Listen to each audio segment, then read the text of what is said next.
India गठबंधन को लेकर मायावती जी के पक्ष को क्लियर करते हुए वामन मेश्राम ने बताया कि बहन जी यूपी में चुनाव स्वयं लड़ेंगी। वह किसी पार्टी के साथ गठबंधन नहीं करेंगी क्योंकि कांग्रेस की नीयति साफ नहीं दिख रही है, क्योंकि अभी तक यह स्वीकार नहीं किया कि हम बहन जी को पीएम बनाएंगे, जिस पर बहन जी ने गठबंधन से पहले ही घोषणा कर दी है कि वह स्वयं चुनाव लड़ेंगी।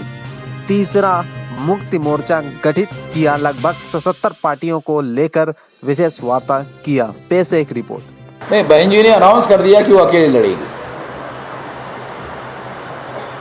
बातचीत करने का भी तो कोई आधार होता है ना।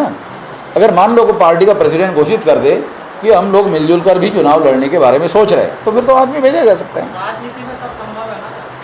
हाँ संभव है, मगर ऐसा संकेत भी तो हो। संकेत भी नहीं है। संकेत होते हैं ना, अकेले लड़ेंगे। बहुत बार कैसे होता है, पॉलिटिकल पार्टी के नेता अकेले लड़ेंगे ऐसा कहते हैं, तो पत्रकार लोग आप पूछते हो कि कोई आएगा तो क्या आप विचार करेंगे, तो कहा हाँ विचार करेंगे। जैसे बहन जी का कोई प्रस्ताव आता है, आप भी विचार करेंगे। उसमें तीसरा मोर्चा गठित करने के लिए 32 पार्टी के लोगों ने सहमति दी थी। अभी जो 1 महीने तक लगातार हम लोगों ने टेलीफोनिक कैंपेन चलाया, तो लगभग 77 पार्टियां जो है, जो छोटी छोटी पार्टियां हैं, ये नहीं कह सकते कि बड़ी पार्टियां हैं, छोटी छोटी पार्टियां हैं, मगर ऐसी लगभग 77 पार्टियां हैं। उन्होंने तीसरा मोर्चा गठित करने का स्वागत किया और उसमें सहभागी होने के लिए इच्छा जताई। और उसी के संदर्भ में आज ये दूसरी मीटिंग यहाँ पर राष्ट्रीय स्तर की बुलाई गई थी।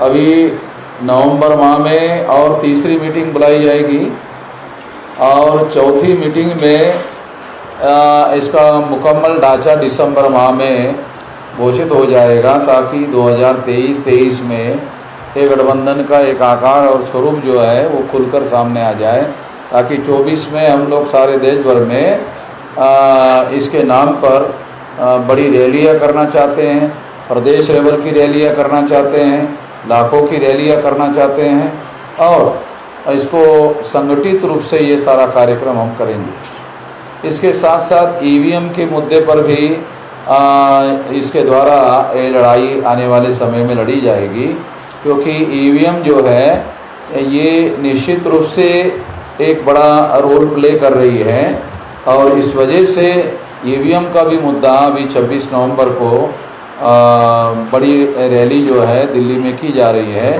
चुनाव आयोग के विरोध में।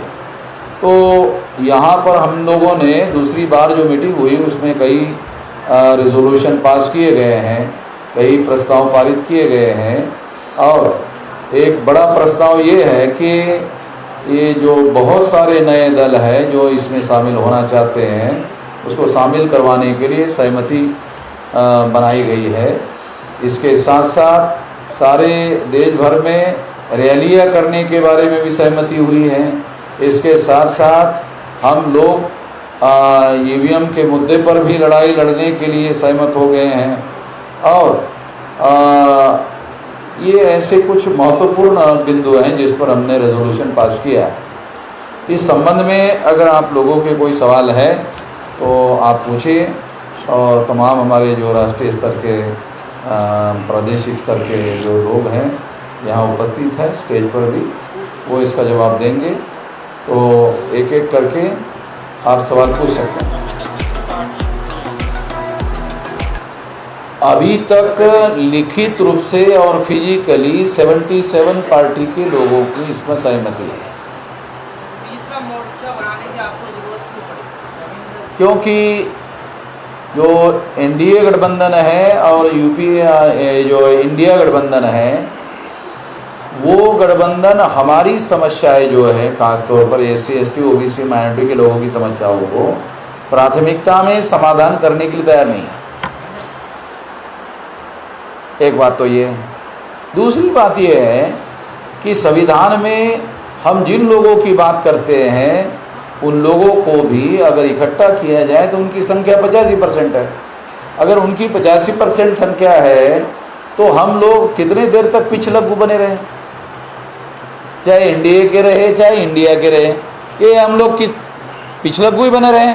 क्या हमारे लोग जो है पहल करके क्या नेतृत्व करने लायक नहीं है देश का सरकार चलाने के लिए? ये एक सोच सेंटर में ये सोच है, इस सोच को आधार बनाकर ये प्रयास किया जा रहा है। अभी जैसे यहाँ मीटिंग हुई वैसे आने वाले समय में 25 राज्यों में स्टेट लेवल की मीटिंगें होगी, ताकि स्टेट के अंदर जो छोटे छोटे और दल है उनको भी इकट्ठा किया जाएगा। हमारी जानकारी में 7-8 दल जो है ये राज्यों में है, लगभग ऐसी जानकारी 7-8 दल है। अगर 8 दल मान ले और 25 राज्यों में 8 दल मान लो तो ये तो लगभग 200 पार्टियां हो जाएगी। चाहे छोटी छोटी पार्टियां हों, मगर ये 200 पार्टियां अगर इकट्ठा होगी तो इसका सिग्निफिकेंट असर तो पड़ेगा, ऐसा नहीं कि नहीं पड़ेगा। और हम लोग ये सारे लोग मिलकर मिनिमम 200 और मैक्सिमम 400 सीटों पर चुनाव लड़ेंगे। आपके पास 200 पार्टियां मगर वोटर नहीं क्या? हाँ, आपके पास पार्टियां बहुत हैं। ये वोटर है या नहीं है तो ये तो रिजल्ट पे पता चलेगा।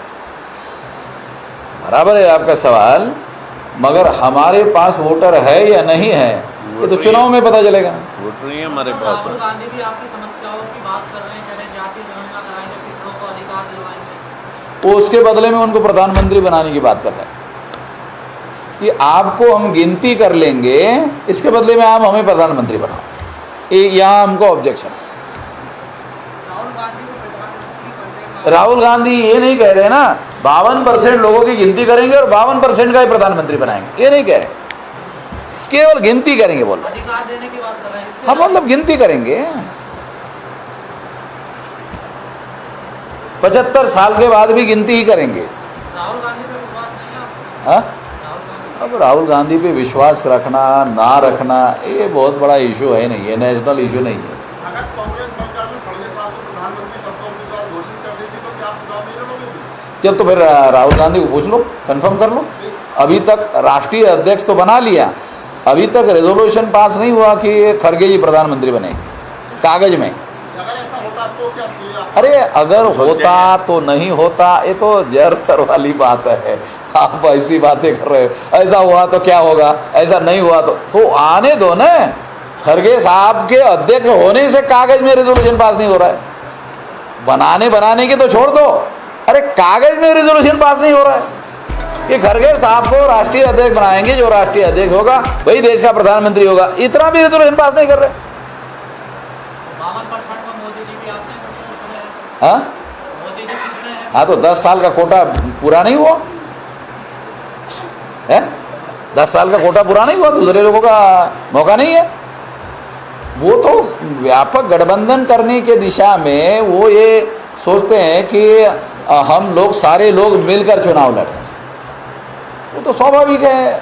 देखो जितने ज़्यादा से ज़्यादा ये जो छोटे छोटे दलों का हम लोग प्रयास तीसरा मोर्चा कर रहे, वो कोशिश कर रहे कि तीसरे मोर्चे के लोग भी साथ में आए। अखिलेश यादव नाराज हो गए गठबंधन से, क्या उनसे बात हुई? इंडिया गठबंधन से नाराज चल रहे हैं क्या? वो कांग्रेस से नाराज चल रहे हैं। ये है इंडिया गठबंधन में। हाँ, अभी तो अनाउंस नहीं किया उन्होंने बाहर जाएंगे, क्योंकि बाहर जाएंगे उनका भी बेड़ा गर्क हो जाएगा। उनको मालूम है बाहर जाने से कोई फ़ायदा नहीं है। और झगड़ा चल रहा है मध्य प्रदेश में, यूपी में बाहर क्यों जाएंगे? अरे राजनीति में यूपी में बाहर क्यों जाएंगे? चंद्रशेखर रावत में बातचीत चल रही है आपको? राम रावण की लड़ाई काय के लिए खड़ी कर रहे हो खामखा? ये सब उनकी राजनीतिक पार्टी के बोलेंगे, बड़े नेता हैं, वो भी दलित पिछड़ों की बात कर रहे हैं। हाँ, तो नागपुर में तो उन लोगों के साथ वार्ता हो गई है, आपने सोशल मीडिया में खबर नहीं पड़ी है?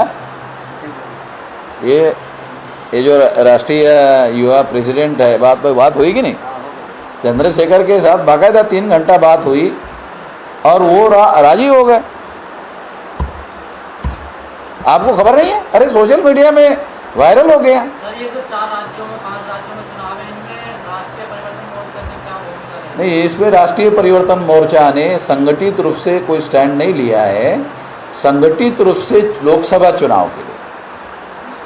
अभी स्टेट में जो चुनाव हो रहा है, अगर इससे संबंधित पार्टियां कोई चुनाव लड़ रही है तो उन लोगों को हम कहेंगे आप स्टेट लेवल पर, जो राष्ट्रीय स्तर पर परिवर्तन मोर्चा में आप सहभागी है, आप मिलकर लड़िए। जैसे अभी इन्होंने हरियाणा का रेफरेंस दिया और एक साथी ने राजस्थान का राम कुमार चावला जी ने और मध्य प्रदेश का दिया, तो वहाँ हम लोगों ने उनको अनाउंस कर दिया, यार ठीक है। अभी एक साथी ने कहा कि 3 लोग जो साथी चुनाव लड़ेंगे तो राष्ट्रीय परिवर्तन मोर्चा के जो लोग वहाँ हैं वो उनका समर्थन करेंगे। आपके बैनर पर माइनॉरिटी लिखा हुआ है, क्या आपके हाँ? पास आपके बैनर पर माइनॉरिटी लिखा हुआ है? हाँ, माइनॉरिटी की, आपके स्टेज पे आपके जो है गठबंधन में माइनॉरिटी पार्टी है तो हाँ माइनॉरिटी की पार्टी के 2 पार्टी के लोग यानी अनाउंस करके गए। 2 पार्टी के लोग जो है बैठे हैं, हाँ। बैठे भी है। दो राष्ट्रीय स्तर की पार्टियां हैं मुस्लिम लोगों की, और 2-3 दिन में ही ज़्यादा नहीं चला। तो वो मतलब पैसे वाला लेन देन वाला जो मामला है वो तो फिर दूसरी पार्टी के लोग पैसे के लेन देन टिकटों को बेच करके, अगर मान लो टिकट बेच करके अगर पैसे इकट्ठा करने की बातें हैं, अगर यहाँ भी ऐसे ही चलते रहे तो फिर नया प्रपोजल या नया प्रस्ताव लेकर के काम करने की ज़रूरत क्या है? अगर वही पुराना ढर्रा चलाता रहे तो फिर क्या मतलब है? हम इधर टिकटों को बेचने के एजेंडे में काम नहीं करें। जो समाज की लड़ाई लड़ने वाला कमज़ोर आदमी है तो उसको मजबूती देंगे गठबंधन से। सर इतने बड़े अलायंस है, गठबंधन है देश में, उनका मुकाबला कैसे करोगे आप लोग? उनके पास संसाधन है, सब कुछ है, मीडिया भी आप कहते हैं उनके पास, कैसे आप मुकाबला करेंगे? संसाधनों वाले लोग ही चुनाव लड़ेंगे। ये समाज में हम लोग संसाधनों वालों को चुनाव लड़वा रहे हैं। ऐसा नहीं है कि हमारे पास संसाधनों वाले लोग नहीं हैं। हमारे पास भी 50 लाख और 1 करोड़ रुपया खर्चा करने वाले लोग हैं। ज़्यादा हुआ क्या? इसलिए बोल रहा हूँ, इतने हैं।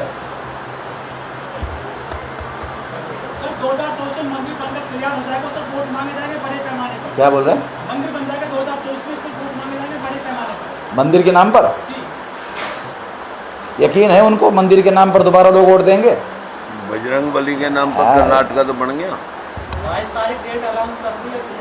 मेरा क्या कहना है कि क्या आरएसएस भाजपा को यकीन है कि दोबारा मंदिर के नाम पर वोट मिलेगा? है यकीन उनको? वो ऐसे यकीन की बात नहीं कर रहे हैं कि मंदिर बनाने के नाम पर वोट मिलने वाला है। अगर ऐसा होता तो महिलाओं का आरक्षण का मुद्दा क्यों उठाते हैं? केवल मंदिर का ही मामला खड़ा करते हैं। यकीन नहीं है उनको कि मंदिर के ही नाम पर वोट मिलेगा।